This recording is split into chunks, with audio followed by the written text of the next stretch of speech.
Warren, how would you define true success?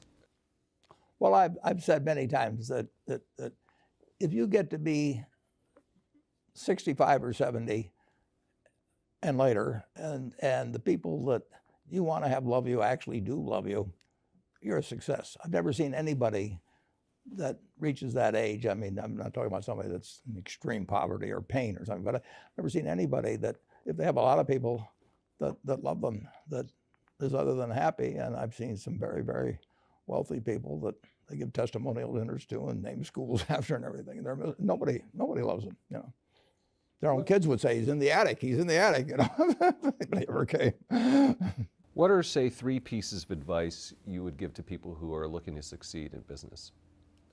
Well, by far the best investment you can make is in yourself. I mean, for example, communication skills. I tell the students that come that they're going to graduate schools and business, and they're learning all these complicated formulas and all that. If they just learn to communicate better, and both in writing and in person, they increase their value at least 50%. And, I mean, if you can't communicate, somebody says, you know, it's like winking at a girl in the dark. Nothing happens, you know, basically. And you have to be able to get forth your ideas, and that's relatively easy. I did it myself with the Dale Carnegie course. Some people wish I'd taken a shorter course now in terms of my talking later on, but it's just hugely important. And if you invest in yourself, nobody can take it away from you. I mean,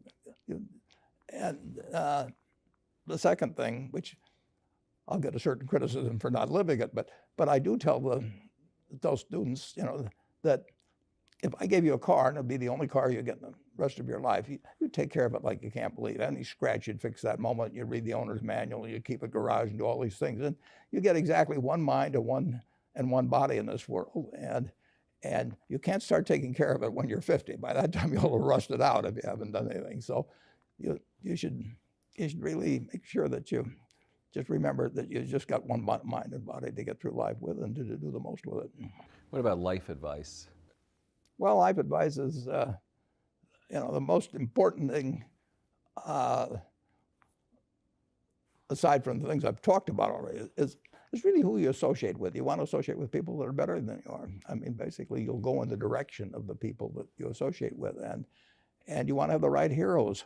You want people, if you want to emulate somebody, you better pick very carefully who you want to emulate. And when obviously you can't pick your parents, they're going to have an enormous influence on you, but you don't get a choice on that. But you get choices as you go down the line, and who you admire, who you want to copy, and the most important for most people in terms of that decision is their spouse. It's also important in terms of a partner in business, but the partner in life is the most important one. You want to pick a spouse that's better than you are, and then he or she, and you hope they don't figure it out too fast. Great. Biggest mistakes people make when investing? Well, they try to, they just don't realize that all you have to do is just buy a cross-section of America and then never listen to people like me or read the papers or do anything subsequently. They think that because you can trade, you should trade. You buy a farm, you buy an apartment house, you can't resell it tomorrow, and you know the cost of moving around. Now you get something handed to you, liquidity, you know, which is instant. You can sell, and the cost of doing it are pennies, you know, compared to other kinds of investment activity. So because they can so easily move around, they do move around, and moving around is not smarter than investing. You have a pretty cool morning routine regarding what you have for breakfast and how prosperous you feel. What is that? Well, I now actually send somebody over to McDonald's usually to get me something. Since the publicity I got from earlier describing my habits at McDonald's, I now have somebody go in the office, but that was more for entertainment value. I eat exactly what I like to eat. If I liked it on my 6th birthday, at my 6th birthday party when we had hot dogs and hamburgers and Coke and ice cream with chocolate, I still like it. And I don't care about anything subsequently. I discovered it all by the time I was 6. if somebody offered me a deal when I was 20 and said, you're going to live 1 year longer, instead of living to 88, you'll live to 89 or whatever it may be, if you eat nothing but broccoli and Brussels sprouts and onions and all these things. I just said, I'll, take the last year off. It probably won't be that good anyway. I mean, so I eat what I like to eat. I'm not venturesome in that area. I like how you lumped in onions with broccoli and Brussels sprouts. I've never heard that before. I just don't happen to like onions, but no, I don't put them in the same category. Okay. You and George H.W. Bush, I think.